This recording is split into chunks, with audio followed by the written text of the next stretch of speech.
Hey, before we start the podcast today, I wanted to remind you of the new video that I did explaining all of the astrological planetary aspects through 2024. It's at soulfoodtalks.com. Go to the astrology shop, and it's on the second row as you scroll down. And you are going to love the price. All right, Maestro, hit it! Welcome in to the Fun Astrology Podcast. It's Thursday, June 4th, and I am so glad that you have shared some of your most valuable commodity with me. That's time. Thanks for stopping in. We're going to talk about the eclipse coming up tomorrow because that is the big focus astrologically right now of what's going on. Today is kind of a lead up to it. We still have this forming square that will peak on Saturday between Mars and the Sun. They are already by degree. They're just getting there by minutes, and that will take place on Saturday. So Mars and the Sun are both at 14 degrees. Mars in Pisces squaring the Sun in Gemini. Now, that's a big piece of this eclipse, and also the Moon is sextile to the big three being Saturn, Jupiter, and Pluto, which are straddling the cusp between Capricorn and Aquarius. The other aspect of note is Mercury is sextile with Uranus. So if you say something that surprises you, what came out of my mouth just then, that could be why. You blame it on Mars, but really Mercury's sitting down there taunting you. No, that's a good aspect. I mean, you could come up with just the right brilliant thing to say today to somebody at a meeting in work and just go, how did I even come up with that? And then you can look up at the ceiling and wink and remember, as above, so below. Now, I don't want to steal the thunder from tomorrow's podcast and leave us with nothing to talk about except, hey, there's an eclipse. Have a nice weekend. Bye. So let me parse through some of this, and then we'll save some of it for tomorrow. And here's my overarching theory. I'm getting a little crotchety in my older years. You know, Stephen Forrest, I just completed this section of the Book of Air that was priceless. He talks about the last Uranus square. So Uranus takes 84 years to... I'm getting off track. Do you guys want to hear this? Really? Do you? Uranus takes 84 years to go around the circle.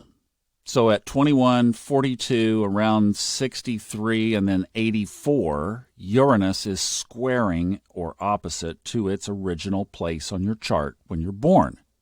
And each one of those is a real major milestone. Just go back and think of what happened at 21, what happened in your early 40s, and if you're of the age 60s, in the early 60s.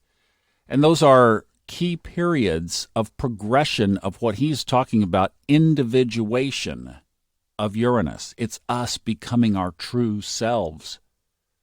Well, I'll be having this last one here in a couple of years. And this is so great.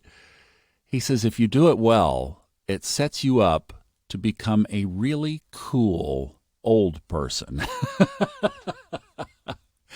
And I'm like, okay, that's what I got to look for. That's my next astrological milestone is, what work do I have to do to become a really cool old person? I want to be a really cool old person, and I hope I'm doing this podcast with, when my dentures are clicking around and I'm saying, well, we got the moon in Scorpio this morning. That could be a really cool old person. I might ought to try that. Maybe I could monetize that voice.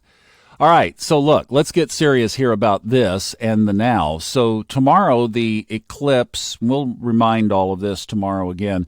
The eclipse begins at 1:46 p.m. Eastern Time, and it peaks at 2:25 p.m. This is all Eastern. All the times today are Eastern, as they always are. The peak is at 2:25 p.m. Now, this will not be visible in the United States. It's mostly the Middle East, up into northern India, where it will be seen fully, and then kind of on a bell curve around that, if you would. Goes down through China. I mean, we've got a bunch of listeners in some of those areas, India particularly. So if you're catching this over there, congratulations, you're in the spotlight.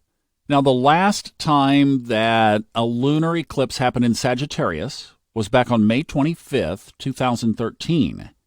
In that year, the solar eclipse pairing it was first, 15 days before on May 10th. and that was in Taurus. So then I looked at the eclipses for the fall of that year. So there was a lunar eclipse in October and a solar eclipse in November. The lunar was in Aries, the solar was in Scorpio. So then I walked back in the annals of my brain, which is a scary passage, back to what happened in 2013 and recalled some of the key events. In February of 2013, my mom passed. My dad had preceded her by a number of years. So that was kind of an ominous feeling, you know, when you say goodbye to your last parent. I mean, talk about another rite of passage. That is certainly a big one. So that happened in the early part of the year, and then just from purely a prompt from the universe, tap on the shoulder saying, do a podcast. And I'm like, on what? I didn't think I had anything to say back then, but I just started telling my story, and that turned into the now 200 and almost 50 episode Subconscious Mind Mastery podcast, still going. That summer, two things. One is I met Majana, and that was total soul connection. It was the first time I really had been conscious of meeting someone that we had done life before together in some way. You know, then go figure it out. But that happened in the summer. Also in the summer, I emailed Fred Dodson and asked him if he would be interested in me doing his audiobooks. And we have done 28 audiobooks together since 2013. And also in the fall of 2013, I got a new radio gig. And in the almost winter of 2013, I developed arrhythmia in my heart.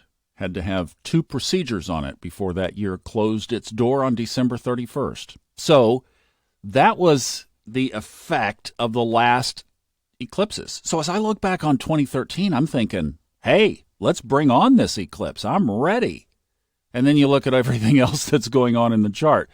Boy, we didn't have anything of what we have now back then in 2013. Now, then I went up and thought about the big one. So the big solar eclipse. You remember when it was visible in the United States? That was August 21st, 2017. I was in Aspen at the time and had a friend up in Cheyenne, Wyoming. So I went up there to see the full eclipse, to experience the full 100%. And I got to say, it was absolutely amazing. And I was doing all this spiritual work, and I had this big, long list of things to manifest, and I thought, oh, this is going to light it up. And you know what I got from that? A really nice trip and hanging out with some friends and a really fun day. And my list was a go big or go home kind of list, and very little of it has unfolded. So tomorrow, I thought what we would do is kind of debunk a lot of what you read in astrology about eclipses. And I would love, if a couple of you want to send me an email to info@funastrology.com, and just, if you've got a great eclipse story, I would love to hear it.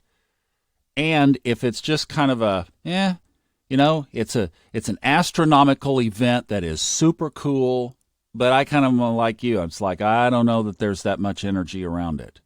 I'm going to tell you about a book tomorrow that was written back in 1915 that has a couple of interesting observations, and we can throw those into the mix, and we'll take a look at where some of the other energies are around this as we gather back here again tomorrow.